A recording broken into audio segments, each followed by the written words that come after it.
So growth in any space, in my mind, boils down to two key things, right? If you want to grow and evolve in any domain, it could be health, wealth, relationships, it involves two things. And the thing is, people don't fully apply one of them. And I'm gonna break that down for you so that you could overcome the bottleneck, because you probably have it. And realistically, I would say 99% of people really have it. But what it boils down to, in my mind, at a bird's eye view, at a high level, there's two things, right, that lead to growth and evolution in anything. And I think one is the knowledge and knowing what to do and understanding and having clarity on the path that you need to follow, right? Like really knowing and understanding, okay, this is what I need to do and this is how I need to do it. And the second aspect to it, the second aspect that leads to growth in anything, is the actual application and the actual work and the actual walking along that path, right? It's one thing to know the path, it's another thing to actually walk along that path. And the thing is, most people are bottlenecked at the fact of knowledge and a lack of action. They know what to do, they understand what to do. The thing is, they just don't take action upon it, and they have all kinds of mental barriers and things inside of their mind that inhibit them from actually taking action and applying themselves so they can move forward and actually progress in life. This is most people, right? There's a lot of people that want to start a business, a lot of people out there that want to do different things, and they even understand it, and they even at times watch videos and try and like read books on it and try and really comprehend it so that they could raise the level of knowledge they have on it, right? So the knowledge goes up, but because the action on that specific thing stagnates and there's no movement there, it doesn't matter how high the knowledge goes up, the growth is really marginal and really the results are non-existent because the action is really lagging. So instead, what you need to do is you need to have your knowledge go up, and with your knowledge going up, you need to also increase your action. And action ultimately is the thing that's going to move the needle and actually produce the results, right? And fair enough, you need to know where to take action towards. And if you're not taking action, you could be taking a lot of action, but if you're working on the wrong things or if you're doing it the wrong way, then you're not going to see the results that you're looking for. But think of the guy, and I know some people like this, they're only consuming water from like glass bottles, and they're paying all this extra money to consume water from glass bottles, but at the same time they're not even going to the gym. So it's like they're doing like the micro little things, but they're not doing the actual needle moving things. And that relates to this concept called the Pareto principle. It's the 80-20 rule, and essentially it states that 80% of results come in from 20% of actions. In anything, in any space, you'll see like the 80% of the utility of something will come from the first 20% of action. And then from there, the remaining 80% of action will give you the remaining 20% of results. In other words, growth and results are very marginal after a certain point. So knowledge and constantly consuming knowledge, it's not going to move the needle for you. What's going to move the needle for you is consuming that knowledge and actually taking the action and applying it, because it relates again to the 80-20 rule, where let's say you have 80% of knowledge.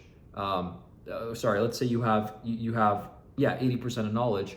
You only really just need 20% of knowledge. You need 20% of knowledge, enough to be able to start taking action. And with that 20% of knowledge, you could have 80% of the results. And then once you get those 80% of the results, at that point, you could go back and say, okay, I've capped myself with what I know, with what I understand, with the knowledge that I've accumulated, and now I need to get to the next level. And that's really how I view it. And it's something that I have to remind myself of often too, because I have the tendency to almost just think more and read more and study more and analyze more rather than just taking action. And this is what I learned from being around people that are very high level, because the people that are high level, they really have a tendency and a bias towards action. They just want to take action first and then fix along the way. Instead of like thinking and waiting and trying to plan and plot and have everything done in the perfect way so that it's perfectionistic, what you should instead do is just take action, and take action in a way that it doesn't have to be perfect, but you take action and then you improve along the way. Have the mindset that you're constantly going to improve every single day with what you're doing. You're constantly going to improve it and make it better and better. And there's not going to be a day that goes by that you stagnate or don't have improvement. Have the mindset that you're going to improve by 1% every single day at the business, at the thing that you're working on. But start and get started ASAP. Because if you don't get started, then you're constantly you're just bottlenecking yourself, and the lack of action is inhibiting you from releasing the results you want. So this is, I think, is relevant to most people.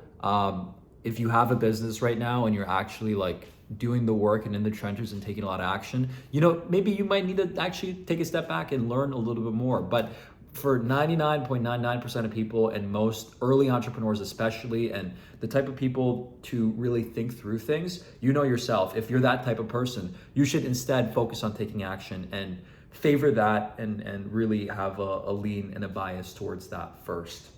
And I was actually talking to a friend of mine who's an entrepreneur who has a jewelry brand, and he's doing like 6 figures in revenue every single month. And I was like, dude, like at what level do you feel like you need to take a step back and really consume knowledge more rather than just produce action? And in his mind, he says after you hit 100 million inside of revenue with an e-com brand. So that I thought was like, wow, like, action and execution is really the needle mover inside of e-com. And different industries obviously have different things, and it's important to learn. It's very important to actually take a step back and learn.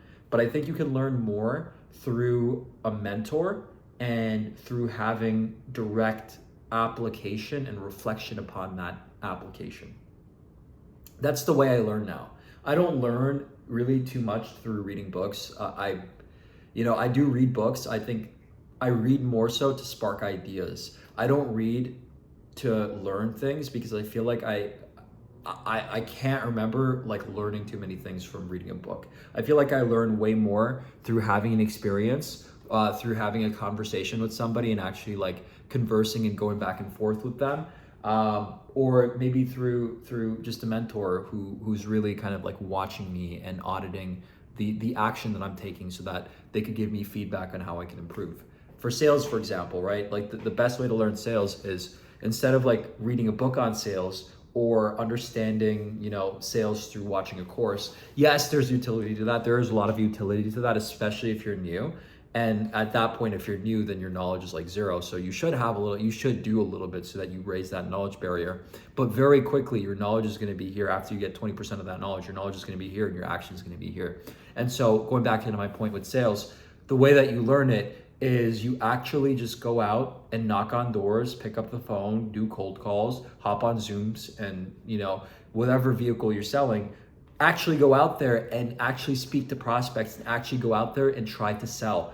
And then as you sell, try and record it, or if it's door to door, maybe you could just remember it, or you could even record it with like your phone and with a microphone inside of your pocket, and have a trainer or an expert or a mentor or somebody who's good at this, who's done this before, listen to that application of you applying a sales call, and then give you feedback on it. That's how you learn, right? They're gonna point out the things that you're doing right and point out the things you're doing wrong, and then just apply what they tell you to do. So I think sales is one example you could use it at, but really for anything, if you're trying to build a business, instead of like studying all the books on entrepreneurship and like reading and learning and listening to podcasts and talking to people and like really just like almost like observing from the sidelines, I think the way that you actually get it is by going out there and doing it. So I think really just get started and figure it out as you go. And that's pretty much my video for today.